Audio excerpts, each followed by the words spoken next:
J'ai l'impression que les pigments opaques diffusent moins bien que les transparents. Est-ce une réalité? La réponse est oui, plutôt. Maintenant, la réponse est un tout petit peu plus compliquée que ça. Elle pourrait être beaucoup plus compliquée. Donc, je vais essayer de simplifier.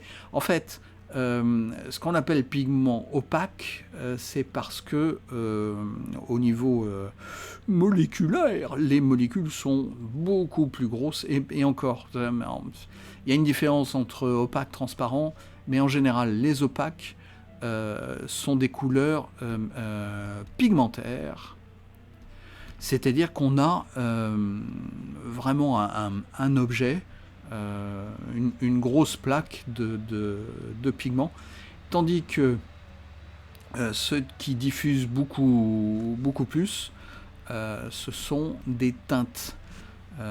Les teintes, en gros, c'est du liquide, et donc le liquide, il va aller partout.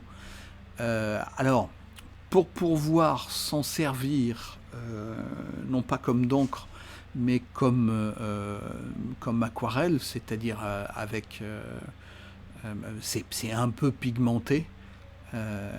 Du coup, on va prendre des petites billes de genre de plastique, euh, et puis on va leur coller euh, la teinte. C'est-à-dire que la teinte, elle va se mettre sur la petite bille de plastique. Mais la petite bille de plastique, elle va être beaucoup moins grosse que le pigment opaque. Donc, elle va se diffuser un petit peu mieux, voire beaucoup mieux, que, que, que ce qui est pigmentaire, en fait. C'est pour ça que dès que vous avez du quinacridone, dès que vous avez alors la lysarine par exemple, et puis les bleus phthalo, les verts phthalo, donc tous les phthalocyanines, phthalocyanine, euh, tous ces trucs-là qui font penser que c'est pas naturel cette chose-là. C'est pas exactement des produits bio. Hein. Je sais pas si c'est écolo, mais c'est pas tout à fait. C'est de la synthèse. Et c'est de la synthèse parce que, en fait, ce sont des teintes, plutôt des encres donc, que de la peinture.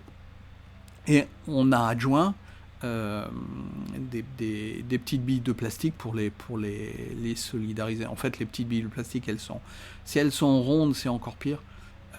Donc elles sont de forme, voilà. Mais c'est au niveau moléculaire. Hein. Si vous prenez un microscope, vous allez voir ça. Si vous prenez vos lunettes ou même une loupe, vous n'allez pas voir ça. Et par contre, on peut avoir. Alors, ouais, je savais que ça se compliquerait assez vite. On a par exemple le pigment bleu outre-mer. Bleu outre-mer. Qui est le plus gros pigment le pigment qui a la plus grosse molécule possible.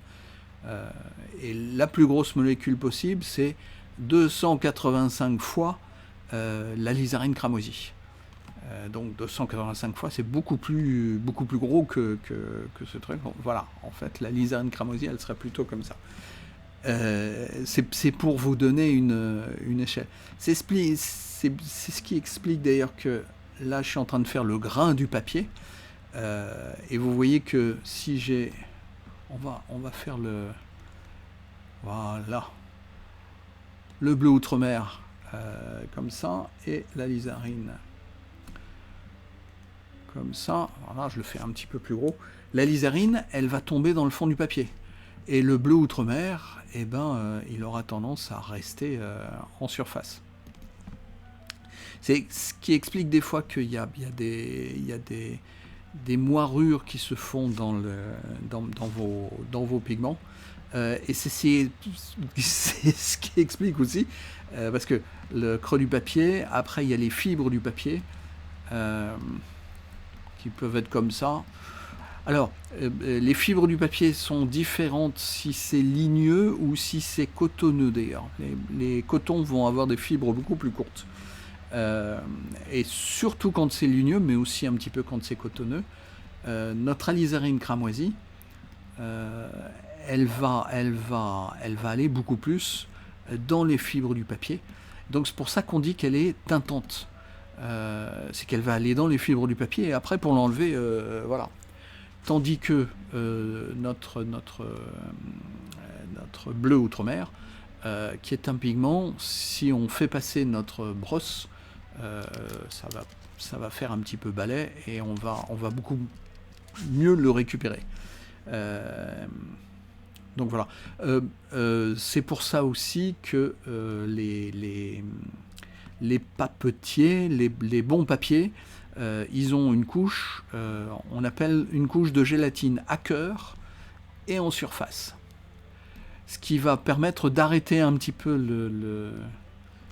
notre alizarine cramoisie, qui va un petit peu aller par là, un petit peu aller par là, mais beaucoup moins. Et quand le papier n'est pas gélatiné, on a ça avec des papiers qui ont l'air absolument superbes, qui sont faits à la main, etc.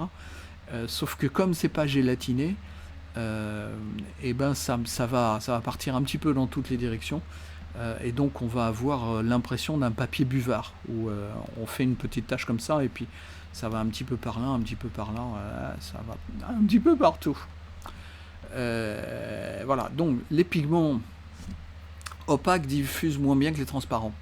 Voilà, c'est les pigments pigmentaires qui diffusent beaucoup moins que les teintes. Maintenant, faisons simple, les fabricants de couleurs, ils disent on va faire en sorte que nos pigments, ils diffusent un petit peu plus. Et donc on va ajouter à nos pigments,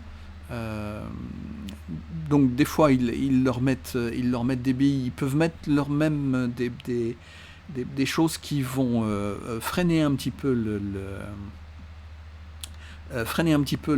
la diffusion, et puis de l'autre côté ils vont essayer d'accélérer un petit peu la diffusion. Alors pour le pigment bleu outre-mer, c'est toujours un petit peu délicat, mais pour pas mal de pigments, ils vont avoir on va se faire ça en bleu outre-mer quand même. Ils vont avoir le pigment et puis ils vont lui adjoindre ce qu'on appelle un agent fusant. Généralement c'est du fiel de bœuf. Ça pourrait être du liquide vaisselle en fait. C'est la même chose, c'est un agent fusant.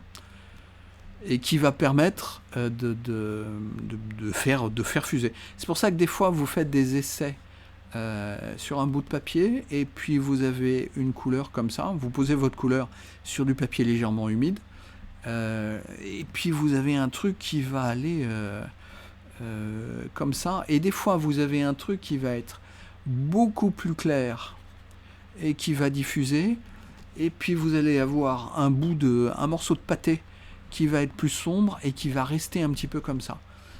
C'est un peu différent de la granulation, et ça veut tout simplement dire qu'il y a un agent fusant et qui marche pas partout.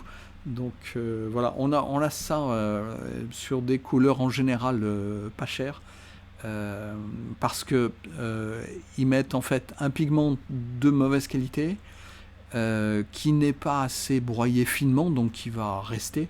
Et puis pour dire que ça fuse, ils vont mettre un agent fusant qui va prendre simplement les petites particules qui n'ont pas été broyées, mais comme c'est broyé incomplètement, il va y avoir un morceau de pâté, puis les trucs fusants, et ça, voilà.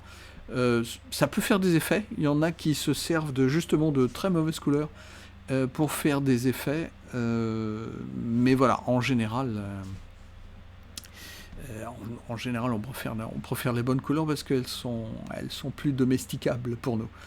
Voilà, donc pigments opaques, non, mais que les pigments diffusent moins bien que les teintes, qui sont donc beaucoup plus transparentes, parce que une bille comme ça, elle va beaucoup plus refléter la lumière qu'un gros truc comme ça.